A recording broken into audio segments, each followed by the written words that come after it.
نبی پاک فرماتے ہیں میں سو رہا تھا، چھت پہ فرشتے آئے. بات آپ نے سنی ہوئی ہے، صرف کچھ نظریات معراج کے حوالے سے عرض کرنے، چند نظریات.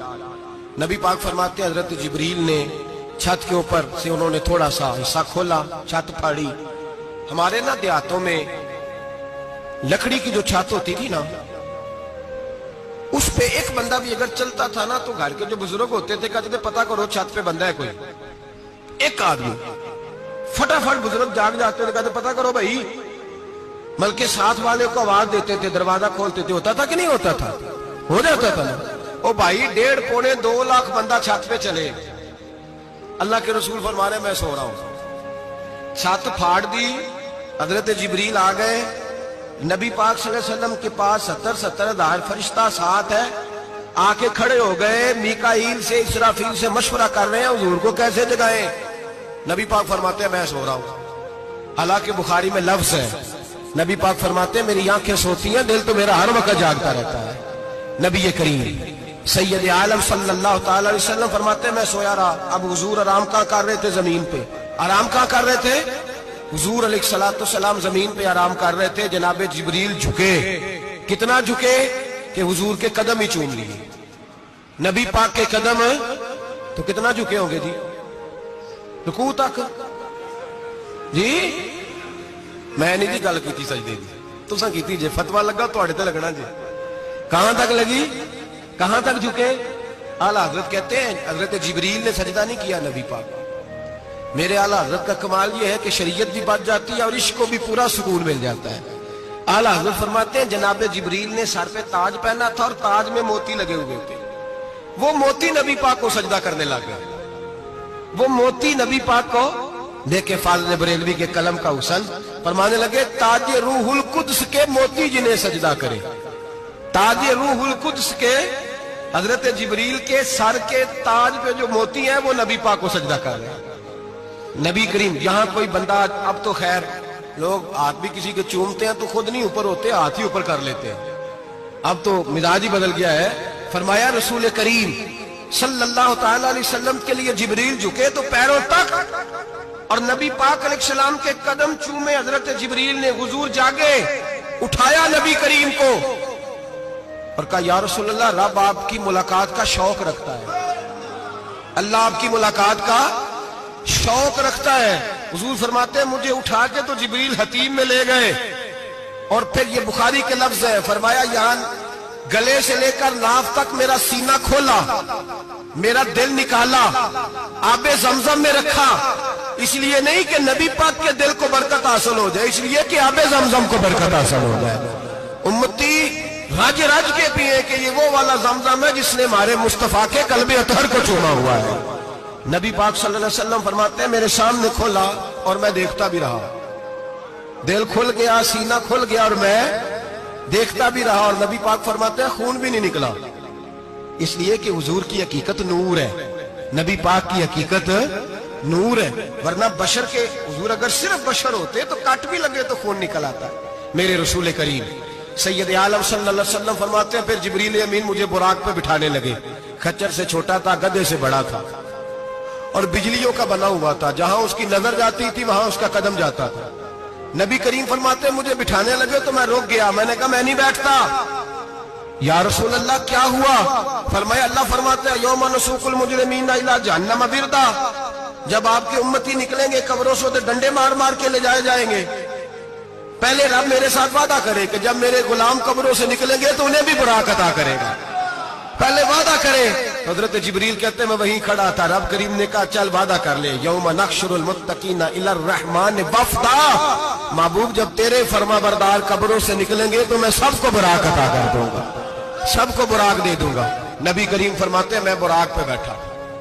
سفر شروع ہوا. نبی رحمت علیہ السلام فرماتے ہیں میں گزرا. یہ بات آپ نے سنی ہوئی ہے پر بیان کرنے بھی بڑی ضروری ہے. مررت علی الموسیٰ فہو یصلی فی قبرہ رواہ مسلم. او خدا کے بندو اللہ تبارک و تعالی ہدایت کا نور دے. کہاں بیٹھ کے قرآن و سنت پڑھتے ہو؟ کیوں نہیں عقیدے کو سمجھتے؟ نبی کریم علیہ السلام نے فرمایا میں معراج کی رات گزرا. یہ سنی کان کھول کے سنے، دل کھول کے. صحیح مسلم کی حدیث فرمایا میں معراج کی رات گزرا تو حضرت موسیٰ اپنی قبر میں کھڑے ہو کے نماز پڑھ رہے تھے. حضرت موسیٰ اگر زندہ ہے تو جو موسیٰ کے بھی امام ہے، جو جناب موسیٰ کے بھی ایسے ہی فٹافٹ. ہم پہ تو کسی کا روب طاری نہیں ہوتا. اتنی موٹی جلدیں لوگ کتابوں کی دے جاتے ہیں، کہتے ہیں پڑھو جی کی لکھے ہے. میں کیا اصل میں اس کے دل میں پیار نہیں، اس نے صرف محمد لکھ کے صلی اللہ علیہ وسلم لکھا ہے. یہ تھوڑی دیر بیٹھتا بریلی کے امام کے پاس تو اسے بتاتے ہیں حضرت محمد نے لکھنا چاہیے امام الانبیاء، سرور کون و مکان، تاجدار حل عطا. لکھنا چاہیے مشکل کشا، حاجت روا، حبیب خدا محمد مصطفیٰ صلی اللہ. تمہیں تو نام نہیں ڈھنگ سے لکھنا آتا، تم مصطفیٰ کی بات کیا کرو گے؟ تمہیں کیا خبر؟ میلاد کی بات آئے تو جائز نہیں، معراج کی بات آئے تو کہتے ہیں خواب میں ہوئی تھی. کیا بغض ہے، رٹا کیا ہے؟ اعلیٰ حضرت فرماتے ہیں کھائے تجھ کو تپے شکر، تیرے دل میں کس سے بخار ہے؟ حضور کی شان کی بات آتی ہے تو اڑ جاتا ہے. ابو بکر صدیق سے پوچھ، ابو جال نے آ کے کہا تیرا رسول کہتا ہے میں 18,000 سال کا سفر 1 منٹ میں طے کر آیا ہوں، زمین جنت دوزخ ہر شے دیکھ آیا. ابو جال کہہ رہا ہے. ابو بکر صدیق فرمانے لگے اگر محمد عربی نے کہا تو آ کر سچی کہا ہے، اگر رسول اللہ نے کہا ہے تو آ کر ماننے والا، عقیدہ بنا ماننے والا. ایسے لوگ سڑک پہ بیٹھ کے بات کر دیتے ہیں اور فٹافٹ سنی بھی مسئلہ پوچھنے آ جاتا ہے، کہتا ہے جی وہ فلانا مولوی کا. وہ کون ہوتا ہے؟ کون ہے وہ؟ کس کی بات کر رہے ہو؟ بات کرنی ہے تو ابو بکر صدیق کی کرو، عثمان غنی کی کرو، مولا علی کی کرو، انس بن مالک کی کرو، طلحہ اور زبیر کی کرو. ہم کسی دائیں بائیں والے شخص کی بات نہ کرتے ہیں نہ سنتے. ہم پہ نہیں کسی بندے کا روب طاری ہوتا ہوں کہ چل دوڑ جا. ہم تجھے کیا سمجھتے ہیں؟ ہم تو سمجھتے ہیں اس کو جس کی بات سے رسول اللہ کی پیار کی خوشبو آتی ہے، جس کے نظریات کی خوشبو آتی ہے. ایک شخص مجھے آگے کہنے لگا جی نبی پاک کو غیب تھا. میں کہا چپ کر، گل صحیح طریقے نال کر. تو کہہ کہ آقا و مولا دو عالم صلی اللہ علیہ وسلم کو فلاں بات کا پتہ تھا. یہ لفظوں کا تو پہلے حسن سیکھ لے، تجھے پتہ ہی نہیں، بات کرنے کا تجھے طریقہ ہی نہیں. کس طرح ہم تیری بات سنیں؟ ہم مناسب ہی نہیں سمجھتے تیرے جیسے آدمی کی بات سننا. بھائی نظریات پختہ کرے، سنے معراج میرے رسول پاک کی، سنے نبی پاک کا معراج. حضور فرماتے قبر میں جناب موسیٰ کھڑے ہو کے، اور آگے سنے حضور فرماتے مسجد اقصی میں گیا تو موسیٰ وہاں بھی موجود تھے. یہ بھی بخاری ہے. حضرت موسیٰ وہاں بھی فرماتے میں چھٹے آسمان پہ گیا تو موسیٰ وہاں بھی موجود تھے. دسو کتنے نے؟ حضرت موسیٰ قبر میں تھے کہ مسجد اقصی میں؟ لو کڈو مسئلہ کتنے سانے قبر میں تھے کہ نہیں؟ نہیں، قبر خالی جو نکلے نے پچھو خالی. قبر میں تھے کہ نہیں؟ مسجد اقصی میں چھٹے آسمان پہ. عجیب مات ماری گئی ہے. کہتے ہیں جی اگر نبی پاک روزے میں ہے تو یہاں کیسے دیکھتے ہیں، یہاں دیکھتے ہیں تو وہاں کیسے دیکھتے ہیں؟ ہم کہتے ہیں حضرت موسیٰ جن کا کلمہ پڑھنے کے لیے منت کرے رب کی بارگاہ میں کہ مجھے غلام بنا لے اپنے مصطفیٰ کا، یہ شان ہے ان کے غلاموں کی، تو سرکار کا عالم کیا ہوگا؟ حضور فرماتے ہیں پھر میں آگے بڑھا، مسجد اقصی میں پہنچا، سارے نبی اکٹھے تھے، میں بھی پہنچ گیا. نبی پاک فرماتے ہیں حضرت جبریل نے اذان پڑھی. بڑا پیارا موضوع، اور یہ وہ والا موضوع ہے جس پہ اللہ بھی فرماتا ہے سبحان اللہ. جی کیا فرماتے ہیں اللہ؟ کہنا ذرا. اور سب کا اپنا اپنا ذوق ہے نا. ہمارے استاد فرمایا کرتے تھے جب نبی پاک ساجد حج کے معراج کی رات چلے تو اللہ نے کہا سبحان اللہ. کیا فرمایا؟ میں تو ان کو دیا کہ نہیں اچھی آنکھوں پر جتنے اللہ آنکھیں ہوتے تھے رکھنا چاہیے نا. کیا کہا اللہ کریم نے؟ محبوبہ سبحان اللہ. سبحان اللہ زی اسرا بے عبدہی. نبی کریم صلی اللہ تعالی وسلم فرماتے ہیں مسجد اقصی میں پہنچا، اور جب میں پہنچا نا سارے نبی بیٹھے تھے. حضور فرماتے ہیں جبریل امین نے نا اذان پڑھی تو میرے حاشیے میں بھی نہیں تھا کہ میں جماعت کراؤں گا. یہاں لوگوں کو شوق ہوتا ہے نا آگے آگے، کہا میرے حاشیے میں بھی نہیں تھا کہ میں جماعت، میں تو پیچھے تھا. میرا دل تھا موسیٰ کرائیں گے، عیسیٰ کرائیں گے، ابراہیم خلیل اللہ کرائیں، یا حضرت آدم علیہ السلام سب کے باپ ہے وہ کرائیں گے. فرماتے ہیں جب اقامت ہوئی تو حضرت جبریل نے میرا ہاتھ پکڑا.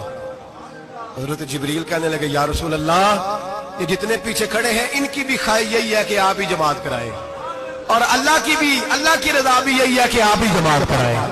نبی پاک فرماتے ہیں میں نے جماعت کرائی. پھر نبیوں نے تقریریں کی. میری باری آئی تو ایک جملہ کہا تو حضرت ابراہیم کہنے لگے آپ نے تو ایک جملے میں ہی کمال کر دیا ہے. کوئی نبی کہنے لگے میں کلیم اللہ ہوں، کچھ کہنے لگے میں روح اللہ ہوں، کوئی فرمانے لگے میں خلیل اللہ ہوں. سب نے اپنی ذاتی بات کی. نبی پاک فرماتے ہیں میری بات آئی تو میں نے اللہ کی مخلوق کی بات کی. میں نے مسلمان کی بات کی، مومن کی بات کی، کافر کی بات کی، میں نے سب کی بات کی، ساری مخلوق کی۔ حضور آپ نے کیا فرمایا؟ نبی پاک فرمانے لگے، میں نے کہا الحمدللہ الذی ارسلنی رحمت للعالمین۔ فرمایا اللہ کا شکر ہے اس نے مجھے ساری کائنات کے لیے رحمت بنا کے بھیجا ہے۔ نبی کریم علیہ السلام فرماتے ہیں میں وہاں سے اٹھا، فرماتے ہیں پہلا آسمان، دوسرا آسمان، تیسرا، چھٹا آسمان، ساتواں آسمان پہ بیت المعمور ہے، مومنوں کا کعبہ بیت اللہ زمین پہ، اس کے بالکل سیدھ میں 7ویں آسمان پہ بیت المعمور فرشتوں کا کعبہ ہے۔ میں وہاں گیا تو فرشتے کہنے لگے مولا اپنے حبیب سے کہہ 2 رکعتیں ہمیں بھی پڑھا دے۔ 2 رکعتیں نبی پاک فرماتے ہیں 2 رکعتیں میں حتیم میں کعبے میں پڑھ کے گیا، پھر 2 رکعتیں مسجد اقصی میں پڑھی، پھر 2 رکعتیں میں نے بولیے 2 رکعتیں بیت المعمور میں کس کو پڑھائی؟ فرشتے کون ہیں؟ بولے تو جو نوریوں کے بھی امام ہیں۔ مولوی صاحب بڑے پریشان ہو جائے، کہنے نور نہ آکھو۔ میں کہ نیریا تینوں کی تکلیف ہوتی ہے، تیرے اندر بھاری اندھیرا ہے، کیا تکلیف ہوتی ہے تجھے نور حضور کو کہنے میں؟ کس چکر میں تو الجھ گیا ہے؟ جس نے ساری کائنات کو نور دے دیا اس کو نور نہ کہے، جس کی برکت سے اللہ ہر ایک والا حضرت فرماتے ہیں لا مکان تک اجالا ہے جس کا وہ ہے، ہر مکان کا اجالا ہمارا، ہر مکان کا اجالا، یہ دنیا میں جتنی بھی روشنی ہے یہ میرے رسول کے نور کی برکت سے روشنی۔ وہ کس قسم کی باتیں کرتا ہے؟ نبی کریم صلی اللہ تعالی علیہ وسلم فرماتے ہیں فرشتوں کی میں نے جماعت کرائی۔ اچھا جی نماز کس دن فرض ہوئی؟ فرض کس دن ہوئی؟ حضور تو نماز لینے جا رہے تھے تو یہ رستے میں پڑھاتے ہوئے بھی جا رہے ہیں۔ نماز تو معراج کی رات لینے گئے نا نبی پاک، تو رستے میں اللہ فرماتے ہیں الرحمن علم القرآن خلق الانسان، فرمایا پہلے میں نے رسول کو قرآن سکھایا ہے پھر انسان کی تخلیق کی ہے۔ نماز بعد میں فرض ہوئی امت کے لیے، نبی پاک کو تو اللہ نے سارے علوم پہلے سے عطا فرما دیے، سارے علوم۔ اس کا مطلب یہ بھی ہوا کہ نماز سے چھٹی مل سکتی، کعبے میں بھی نماز، بیت المقدس میں بھی، بیت المعمور میں بھی، بیت اللہ میں بھی، ہر جگہ ہی۔ تو جو بھاگنا چاہے نماز سے بھاگ سکتا، اس لیے کہ معراج میں جگہ جگہ نماز ہے، نماز ہی نماز ہے ہر جگہ۔ اللہ کے حبیب فرماتے ہیں بس 7ویں آسمان پہ گئے تو جبریل روک گئے، کوئی رہ فلک کو تیار گیا تے کچھ سدراتے ہار گیا، ایک کالیاں زلفا والا سی جڑا لنگ عرشاں تو بھی پار گیا۔ نبی پاک فرماتے ہیں جبریل ٹھہر گئے، میں نے کہا چل، کہنے لگے یا رسول اللہ آگے گیا تو میرے پر جل جائیں گے۔ حالانکہ ملا رومی کہتے ہیں نہیں، اگر حضرت جبریل ساتھ جاتے تو کچھ بھی نہیں ہونا تھا، بلکہ جبریل کی موج لگ جانی تھی۔ اور ایک اور بات، جب یہاں حضور رکے نا تو نبی پاک نے فرمایا چل تو نہیں جاتا تو کوئی خواہش ہی بتا دے اپنی۔ تو حضرت جبریل کہنے لگے یا رسول اللہ میری خواہش یہ ہے جب قیامت کے دن آپ کے پرہیزگار امتی پل صراط سے گزرے تو اللہ مجھے نیچے پر بچھانے کی توفیق عطا فرمائے، یہ میری خواہش ہے۔ نبی رحمت صلی اللہ علیہ وسلم فرماتے ہیں میں وہاں سے آگے بڑھا جاؤں، حضرت جبریل بھی رہ گئے، میں پھر وہاں سے پھر رب کریم کے حریم خاص میں۔ نبی پاک فرماتے ہیں اس رستے میں میں نے بڑا کچھ دیکھا، جنت دیکھی، دوزخ دیکھا، فرشتے دیکھے، حوریں دیکھی، غلمان دیکھے، بڑا کچھ دیکھا۔ نبی رحمت ملا رومی نے ایسی روایت بھی لکھی ہے، فرماتے ہیں کہ حور کے پاس سے گزرنے لگا تو اس نے میرے پیچھے سے آواز دی، کہنے لگی محبوبہ معراج پہ آئے ہو تو مجھے بھی کچھ دے دو، مجھے بھی کچھ دے دو۔ ملا جلال الدین رومی لکھتے ہیں نبی پاک نے فرمایا چل جا میں نے تجھے اپنا بلال دیا۔ تو وہ حور کہنے لگی محبوبہ وہ تو کالا کلوٹا ہے، میرے لیے رہ گیا ہے۔ تو ملا رومی نے لفظ لکھا یہ ان کی محبت ہے، یہ ان کا پیار ہے۔ فرماتے ہیں محبوب فرمانے لگے تو کالا کہہ رہی ہے، ابھی تو میں نے اس سے پوچھا نہیں، پتہ نہیں تجھے پسند بھی کرتا ہے کہ نہیں، تجھے قبول بھی کرتا ہے کہ نہیں، ابھی تو میں نے اس سے پوچھا ہی نہیں۔ فلک اچھا ہے کمر پہ نہ ہلال اچھا ہے، تیری نظر بھی نہ ہو تو دونوں سے بلال اچھا ہے۔ نبی پاک صلی اللہ علیہ وسلم فرماتے ہیں عمر میں نے تیرا گھر بھی دیکھا ہے، ابو بکر کا دیکھا، عثمان کو دیکھا، علی کا دیکھا، فرمایا پھر تیرا بھی دیکھا، باہر حور بیٹھی تھی، مکان بڑا پیارا تھا، میرا دل کرتا تھا اندر جاؤں پر میں نے کہا عمر ذرا جلالی ہے، اس سے پوچھ کے ہی جانا چاہیے اس کے گھر میں، ذرا جلالی ہے۔ صحابہ کہتے ہیں فاروق اعظم چیخ مار کے روئے، کہنے لگے میں کہاں، میرے اس یہاں کی حقیقت کتنی، مجھ سے 100 لاکھ کو کافی ہے اشارہ تیرا۔ یا رسول اللہ عمر کو اگر گھر ملے گا تو آپ کی قدموں کی برکت سے ملے گا۔ یا رسول اللہ اب یہ کیا فرما رہے؟ نبی پاک فرماتے ہیں میں بارگاہ خداوندی میں پہنچا، بارگاہ خداوندی میں پہنچا، اللہ نے فرمایا ابھی میرے لیے کیا لائے ہو؟ میں نے کہا مولا وہ لایا ہوں جو تیرے پاس کوئی نہیں، جو تیرے پاس کوئی نہیں۔